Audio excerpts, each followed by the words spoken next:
Good morning all of you. कल हम लोगों ने प्रक्षेप्य गति क्या है ना, उसके सिद्ध कर किए थे कि प्रक्षेप्य पथ परवलयाकार होता है। उसी प्रकार उड्डयन काल क्या है उसके लिए व्यंजक, और क्षैतिज परास क्या होता है उसके लिए भी हम लोग क्या देखे थे, व्यंजक प्राप्त किए थे, है ना।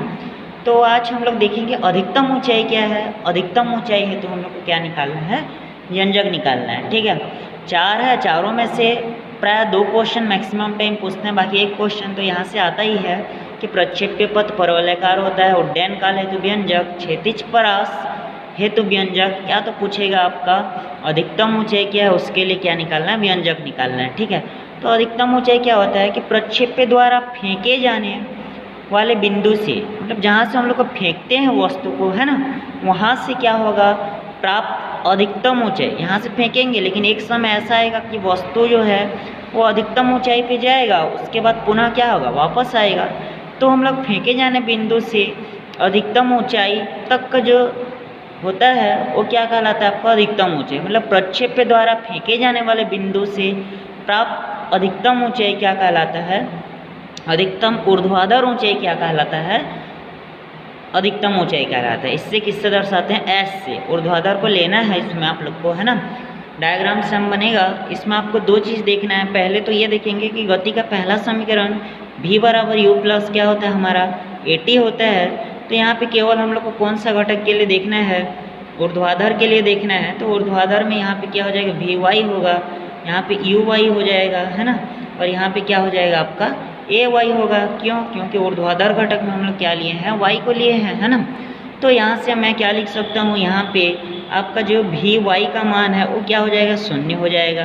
क्यों 0 होगा, क्योंकि अधिकतम ऊंचाई पर क्या होता है, वेग का मान 0 होता है, क्योंकि धीरे धीरे वेग कम होगा और एक समय ऐसा आएगा कि उसका मान न्यूनतम हो जाता है, यानी कि 0। उसके बाद पुनः वेग क्या होता है, बढ़ने लगता है। तो अधिकतम ऊंचाई पर वेग 0 होगा।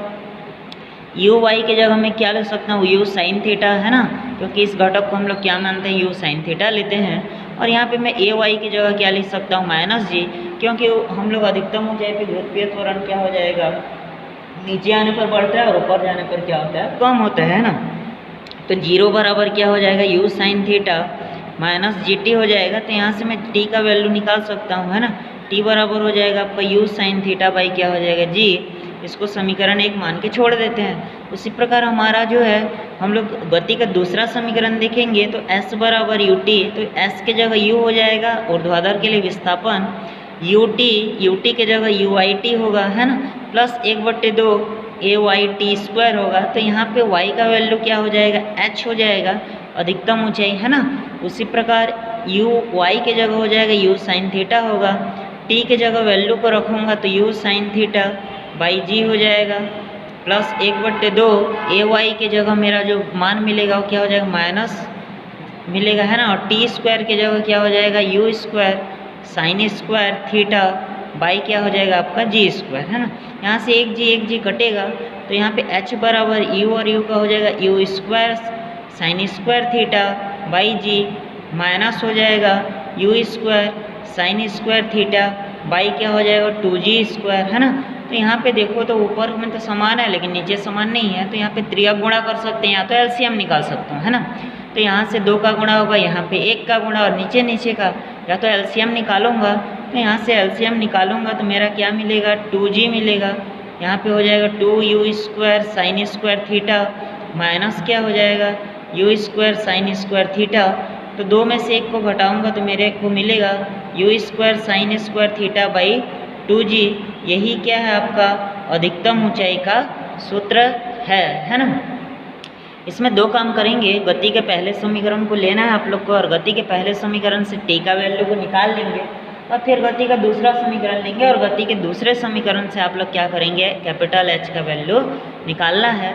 यही क्या है आपका अधिकतम ऊंचाई का व्यंजक है। तो इसमें से आप लोग का बहुत सारा अंकिक प्रश्न है, जिसमें से कुछ क्वेश्चन आप लोग के पास भेजूंगा और कुछ अंकिक प्रश्न का हम लोग क्या करेंगे, अभ्यास करेंगे।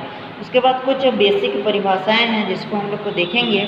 उसमें जैसे कि आपका पहला एक समान वृत्तीय गति, पता है कि जब कोई वस्तु वृत्तीय मार्ग में, हमारा अगला टॉपिक है एक समान वृत्तीय गति। तो जब कोई वस्तु वृत्तीय मार्ग में अर्थात वृत्त के परिधि पर गति करता है, है ना, वहीं पे घूमता रहता है। तो इस प्रकार की गति को कहा जाता है आप लोग का वृत्तीय गति।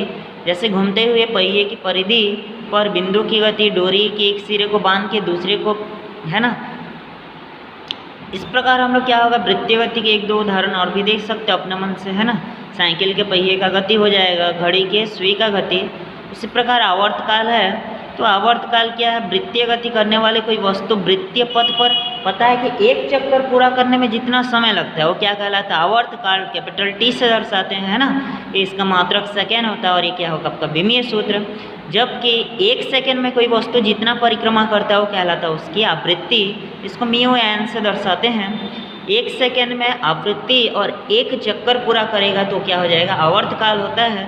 दोनों में संबंध भी होता है कि आवर्तकाल आवृत्ति के उल्टा होते हैं, है ना, या दोनों का गुणनफल क्या होता है, एक होता है। ठीक। कोणीय विस्थापन क्या हो जाएगा, विस्थापन का परिभाषा क्या है, किसी वस्तु की स्थिति में परिवर्तन। सेम है कि वस्तु अगर वृत्तीय गति करता है तो वस्तु दिए गए समयांतराल में वृत्तीय मार्ग के केंद्र पर जितने कोण से घूमेगा, क्योंकि वृत्तीय है ना, कोण है मतलब कि एंगल बनाना चाहिए। तो वृत्तीय गति करने वाले कोई वस्तु दिए गए समय में क्या होता है, जिस एंगल से, है ना, घूम जाता है वो क्या कहलाता है, उसका कोणीय विस्थापन कहलाता है। कोणीय विस्थापन को थीटा से दर्शाते हैं, del S by del R, है ना। एस क्या है, चाप है, और ये क्या है, कोण बराबर चाप बट्टे त्रिज्या। उसी प्रकार कोणीय वेग, तो कोणीय विस्थापन में परिवर्तन की दर को क्या कहा जाता है, कोणीय वेग कहा जाता है। इसे ओमेगा से दर्शाते हैं। इसको क्या पढ़ते हैं, ओमेगा, कोणीय विस्थापन थीटा, समय टी, तो del theta by del T equal to omega हो जाएगा। डेल का मतलब बहुत ही कम परिवर्तन होता है, यहाँ पे हम लोग D theta by D T भी ले सकते हैं, है ना, अगर परिवर्तन थोड़ा सा क्या हो जाएगा हम लोग का ज़्यादा मिलेगा तो। ठीक। तो यहाँ से कोणीय विस्थापन, कोणीय वेग का परिभाषा आप लोग का पूछा जाता है। उसके बाद हम लोग का एक सूत्र भी है कि ओमेगा बराबर 2 पाई म्यू, आपका बहुत समय आपका बाद में आगे जाके प्रयोग होता है। ये है आपका कोणीय वेग, आवर्तकाल और आवृत्ति में संबंध। कोणीय वेग का परिभाषा पता है, कोणीय विस्थापन में परिवर्तन का दर कोणीय वेग कहलाता है। एक चक्कर पूरा करने में लगा समय आवर्तकाल कहलाता है। और एक सेकेंड में कोई वस्तु जितना परिक्रमा कर लेता है उसकी क्या कहलाती है, आपकी आवृत्ति कहलाती है। तो यहाँ से हमारा ओमेगा बराबर 2 पाई बाई टी और पता है म्यू बराबर 1 बाई टी होता है। तो यहाँ से मैं क्या करूँगा कि यहाँ पे 1 बाई टी की जगह म्यू लिखूँगा, तो यहाँ पे क्या मिलेगा, 2 पाई म्यू। ये कोण बराबर कौन सा सूत्र मिलेगा, चाप बट्टे त्रिज्या नहीं है ना, इसमें है आपका ओमेगा क्या है, कोणीय वेग, 2 पाई क्या है आपका एक चक्कर पूरा किया है ना, 2 पाई 360, और टी क्या है आपका समय है। तो वही है कि कोणीय विस्थापन में परिवर्तन के दर, विस्थापन कितना होगा एक चक्कर में, 2 पाई होगा, टी उसका आवर्तकाल और ओमेगा क्या है उसकी वेग है। तो ये सूत्र को भी याद रखेंगे, ये आगे जाके आपका काम आएगा। यहाँ से एक न्यूमेरिकल क्वेश्चन है कि एक गतिचालक पहिया प्रति सेकंड 420 परिक्रमा करता है प्रति मिनट, तो मिनट को सेकंड में बदलेंगे तो किससे भाग दे देंगे, 60 से। और ओमेगा बराबर 2 पाई म्यू सूत्र होता है, तो 2 का 2, पाई का मान 22/7 होता है और म्यू का मान प्रश्न में दिया है, तो यहाँ से आप ओमेगा का मान को निकाल सकते हैं। उसी प्रकार कोणीय त्वरण किसे कहते हैं, तो समय के साथ किसी वस्तु के कोणीय वेग में परिवर्तन की दर क्या कहलाता है, आपका कोणीय त्वरण कहलाता है। कोणीय त्वरण वेग में परिवर्तन बटे समय, इसको दर्शाते किससे हैं, आपका अल्फा से, है ना, कोणीय वेग को ओमेगा से और कोणीय विस्थापन को थीटा से। तो तीनों का मात्रक आप क्या करेंगे देख लेंगे। कल के हम लोग वीडियो में देखेंगे कि रेखीय वेग और कोणीय वेग में क्या संबंध है और रेखीय त्वरण और कोणीय त्वरण में क्या संबंध है। उसके बाद एक व्यंजक है आप लोग का, व्यंजक है, क्या व्यंजक है कि वृत्तीय गति में कण के त्वरण के लिए व्यंजक। तो कल हम लोग 3 व्यंजक को देखेंगे एक साथ। उसके बाद कुछ आपका अंकिक प्रश्न का अभ्यास होगा और कुछ तथ्यात्मक प्रश्न यहाँ से बताए जाएंगे, ठीक है। उसके बाद आपका समतल में गति चैप्टर खत्म होगा। तो आपको पुनः बता देता हूँ कि त्रैमासिक एग्जाम में आप लोगों का अभी से तैयारी करते रहिए। आपका त्रैमासिक एग्जाम में गति के नियम तक आएगा, है ना, गति के नियम को पढ़ेंगे न, छोटा सा पार्ट है ना, तो गति के नियम तक आप लोग का त्रैमासिक एग्जाम में आएगा। तो आप लोग क्या है तैयारी करते रहिए, उस हिसाब से जो भी डाउट होगा आप लोग पूछते रहेंगे। धन्यवाद।